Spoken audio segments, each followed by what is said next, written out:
हम देख रहे हैं कि ज्यादातर सुपारी के बागानों में, जिसे पुष्पगुच्छ पश्चिमारी कहते हैं, एक ही बहुत बड़ी समस्या देखने को मिल रही है। पुष्पगुच्छ के सिरे पर काला धब्बा दिखता है, फूल खिलने से पहले ही सूख जाता है, फल सेट नहीं होता, झड़ जाता है।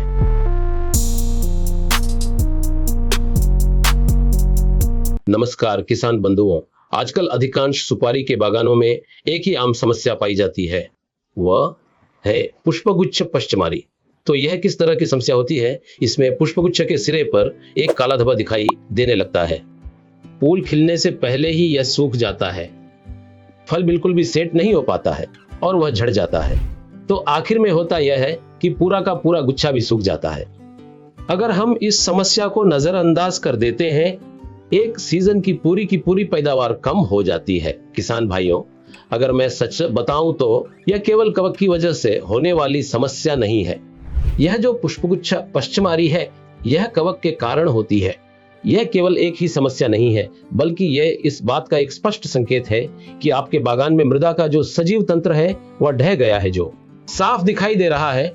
तो अगर आपकी मृदा सजीव है तो उसके अंदर अनेक प्रकार के लाभकारी जीवाणु, कवक, एक्टिनोमाइसिटीज और साथ ही केंचुए भी मौजूद होते हैं। अगर ये मौजूद हो तो वे पोषक तत्वों की आपूर्ति करते हैं, यानी पौधे के लिए पर्याप्त मात्रा में पोषक तत्वों की आपूर्ति करते हैं।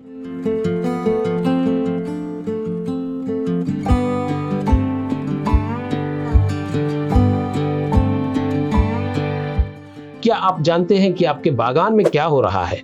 रसायनों का अत्यधिक उपयोग, जैविक अपशिष्ट कम होते जा रहे हैं, या जो मौजूदा अपशिष्ट है वे विघटित नहीं हो पा रहे हैं और मृदा भी कठोर होती जा रही है।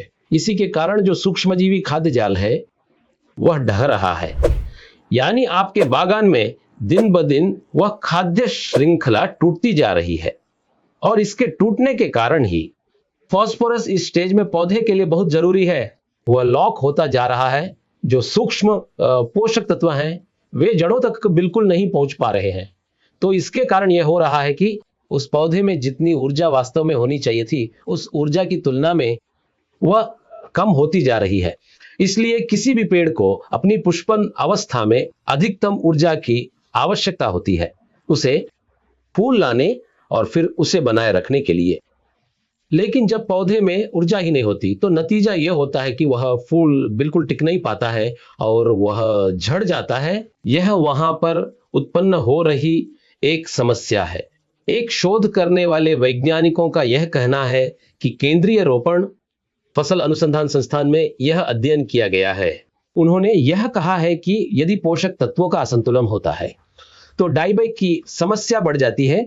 कृषि विज्ञान विश्वविद्यालय बेंगलुरु का भी यही कहना है। यदि राइजोस्फीयर बायोलॉजी गलत होती है तो फूलों का खिलना स्थिर हो जाता है।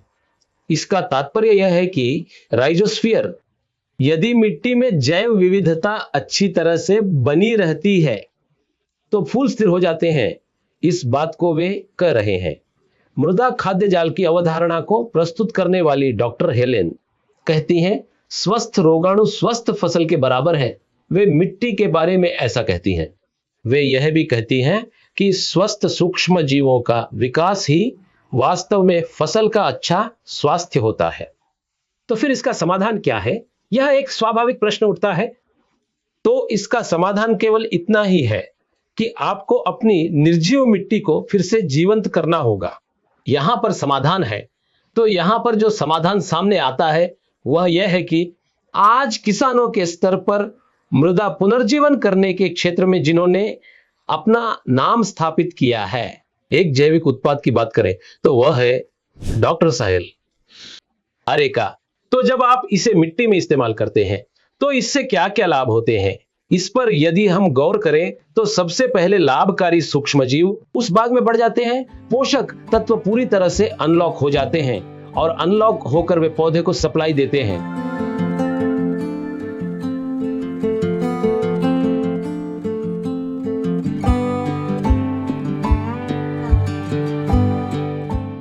जो मूल क्षेत्र है वह सक्रिय हो जाता है, यानी पोषक तत्वों को ग्रहण करने में और पानी लेने में बहुत अधिक सक्रिय हो जाता है।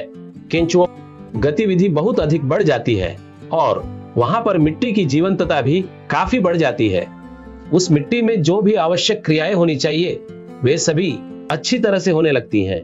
तो अंत में इसका परिणाम यह होता है कि पौधे को आवश्यकता अनुसार पोषक तत्वों की आपूर्ति हो जाती है। उस एक पुष्पन अवस्था के दौरान तनाव कम हो जाता है और शीर्षारंभी क्षय भी प्राकृतिक रूप से नियंत्रण में आ जाता है। तो इसी वजह से हर किसान को यह शीर्षारंभी क्षय की समस्या हो रही है। इसके लिए दवा छिड़के, अस्थायी नियंत्रण के लिए छिड़के। मैं यह नहीं कह रहा कि न छिड़के, लेकिन आपको एक रूट कॉज यानी जो इसकी मूल समस्या है उसे खोजना चाहिए। मिट्टी में जीवंतता को वापस लाने से और मिट्टी में जैव विविधता को और भी ज्यादा बढ़ाने से स्थायी रूप से इस समस्या का प्रभाव कम हो जाता है। तो आपको एक बहुत ही उत्कृष्ट फसल प्राप्त करने में काफी सुविधा हो जाएगी। इस तरह के विचार चाहे कुछ भी हो, आप ये वीडियो देखने के तुरंत बाद कमेंट बॉक्स में डाल दें, तो उसके लिए परिपूर्ण रूट कॉज सॉल्यूशंस को हमारी ओर से आपको दिया जाएगा। धन्यवाद।